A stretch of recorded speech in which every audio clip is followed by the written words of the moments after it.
At the time of this recording, I've only played 2 Resident Evil games, RE4 Classic and 7, and eventually I will get to the ones that are sitting in my library along with all the others. But I figured with the entire Tango Gameworks catalog available in my library and Game Pass, I figured I'd take a stroll down the road they paved to see how far they've come since their initial outing.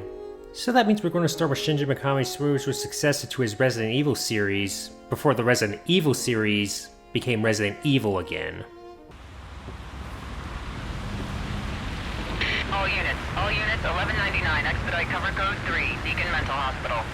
Set in the fictional Crimson City, USA, you play as Detective Sebastian Castellanos as you and a team of detectives investigate a case of multiple homicides within Beacon Mental Hospital. Almost immediately, Sebastian and the others encounter a supernatural entity that drags them into the bowels of the institution. After escaping a saw death trap, the detective joins the others in escaping a collapsing city only to crash into the farmlands outside the city where the residents are now barbed wire zombies. Now, if you find the setup to be jarring and suffering from tonal whiplash,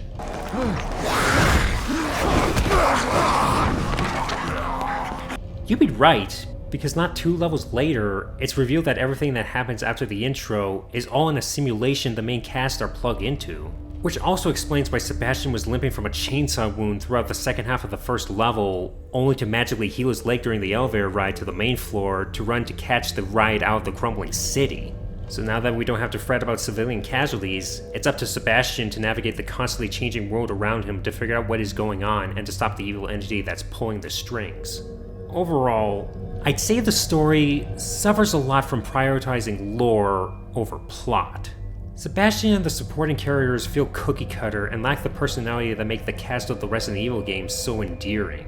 Meanwhile, the plot of the game is a loosely connected string of horror cliché levels thrown together without much room for character development and using collectible documents as a crutch for its story, like what Under the Mayo pointed out in one of his recent videos about modern horror games. So overall, the story of The Evil Within comes across as overambitious, disjointed, and not homed in like it had the potential to be. So let's move on to see if the gameplay and the horror itself can make up for that.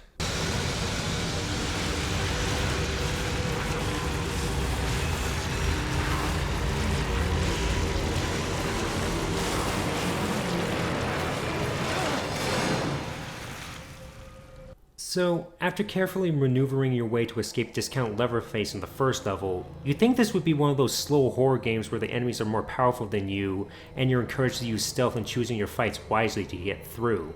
Well, much like the start of the second level, it quickly abandons that concept by giving you several guns and a crossbow with 5 flavors of bolts to fight off your enemies. So basically, Resident Evil 4, but watered down a little more. You can walk, sprint, crouch, activate a lantern, melee, and aim your guns. For your weapons, you'll acquire a service revolver, a shotgun, the agony crossbow, a bolt-action rifle, and a magnum with scarce ammo in the late game.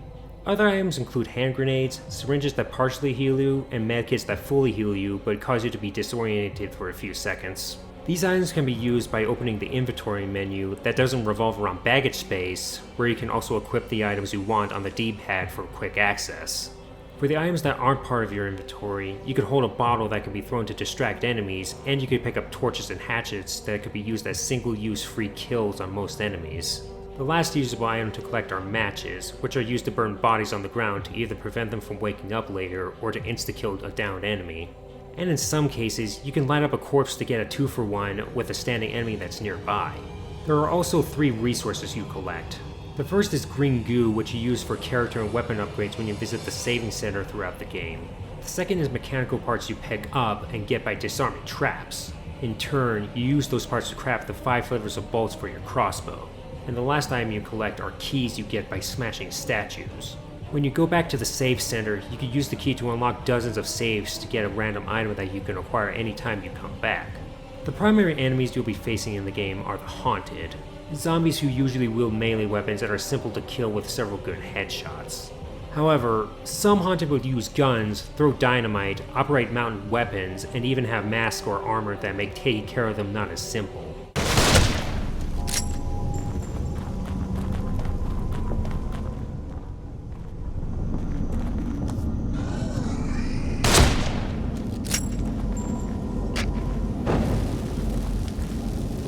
Your goal of each level is to progress to the end by rotating through the standard fare of fighting off enemies, solving puzzles, and playing through set pieces while making the occasional detour to find collectibles and resources.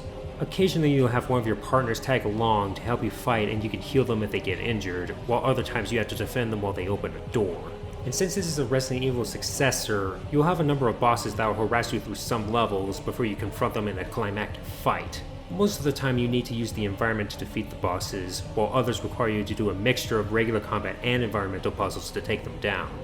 Overall, the gameplay and level design of The Evil Within is fine.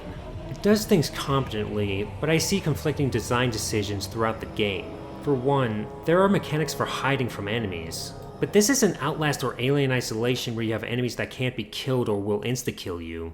So it seems pointless to include it at all, save for a moment in the later levels where you're forced not to use your guns in a gas-filled room. And on that note, sneaking itself seems underutilized as most enemy encounters begin with ambushes. And there isn't much incentive to stealth kill enemies because you'll get enough ammo from bodies and the environment to get by most of the time.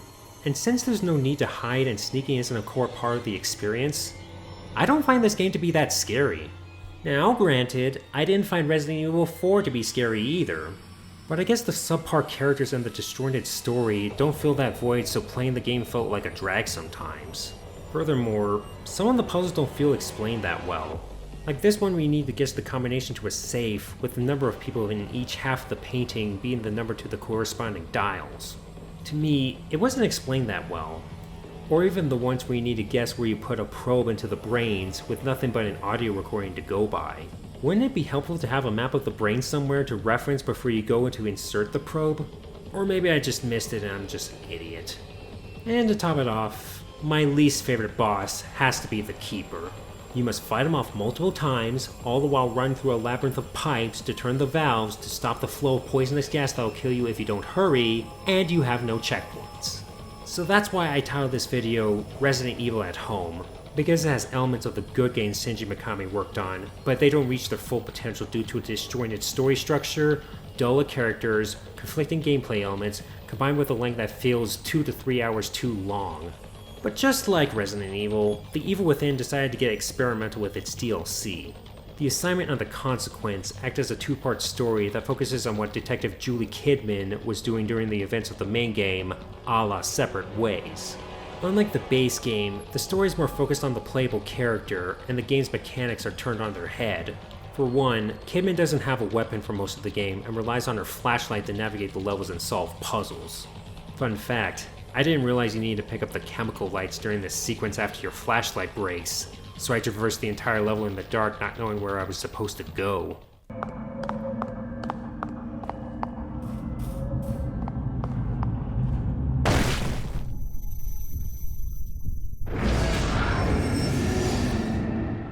There's no upgrades to worry about, and you have regenerating health when you stop to rest. And since she has no weapon, save for the occasional set piece and at the very end of the game, she must rely on the hiding mechanics and a new cover system to outmaneuver her enemies.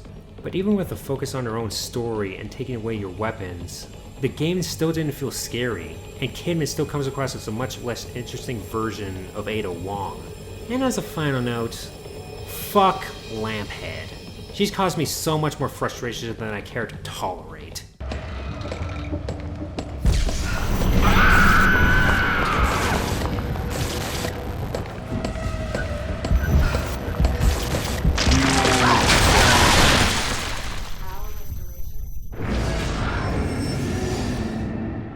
For the last DLC, The Executioner, you play as the Keeper who's out to find his daughter who's somewhere in the simulation. What's unique about this DLC is that you play in first person like a prototype for the killer for Dead by Daylight. Your goal is to beat up the Haunted and the game's bosses using the Keeper's hammer and other contraptions you acquire throughout your playthrough. As you beat up the Haunted, you have opportunities to stagger them and either execute them right away or grab them to be thrown against other enemies or into level hazards. This is useful for staggering larger enemies for easier executions and for grabbing cadavers which will explode when thrown into a crowd of enemies. You travel through Ryu's levels fighting off the Haunted to get to the portals which will pit you against several of the game's bosses which you'll fight in a different way than in the main game. While you're doing this, you will collect coins by killing enemies and breaking objects to be used for upgrades in your save points. You can even grind for coins by entering an arena at several points of the game to get enough to purchase the upgrades and items that become available. Overall, The Executioner is a surprisingly fun but short mode in an otherwise okay game. For presentation, like the gameplay, it has some good and bad stuff that make it just fine. For a game that came out in 2014, its graphics are up to par with its peers, and the gore system for the enemies and the death animations are visceral, even though I don't care about the characters like I did playing similarly gory games like Dead Space 2. The environments and the lighting are detailed enough to convey the typical horror atmospheres of creepy villages, haunted mansions, deranged asylums, destroyed cities, and bloody butcheries. Though the artistic choice of putting up black bars on the top and bottom of the screen feels odd and doesn't really add anything of value. Furthermore, the flashing and strobing effects felt overwhelming at times and didn't really fill any purpose other than being filler visual flair. The voice acting and the facial animations are, like everything else, okay. For performance, it took some filling, but I settled on locking the frame rate to 30 FPS, as 60 FPS caused some weird things to happen. And there was one time where the game crashed whenever I tried to start Chapter 13, but that was easily fixed when I verified the files on the Properties menu on Steam. Overall, The Evil Within is just an okay game. The story is watered down Resident Evil with blander characters while executing its mechanics and atmosphere at a passable level. The whole package took me 24 hours to finish, and that mileage could go longer because each piece of content has a New Game Plus mode. But considering how average the whole experience felt, I didn't bother trying it, nor do I plan to anytime soon. So with that in mind, The Evil Within gets my rating of... Not great, not terrible. Here's hoping the sequel was able to improve upon the areas the first one lacked in. Initial impressions seem good, so I'll be going in with a little bit more enthusiasm when I get to it. Until then, thanks for watching, and don't forget to like, comment, share, and subscribe. See you next time!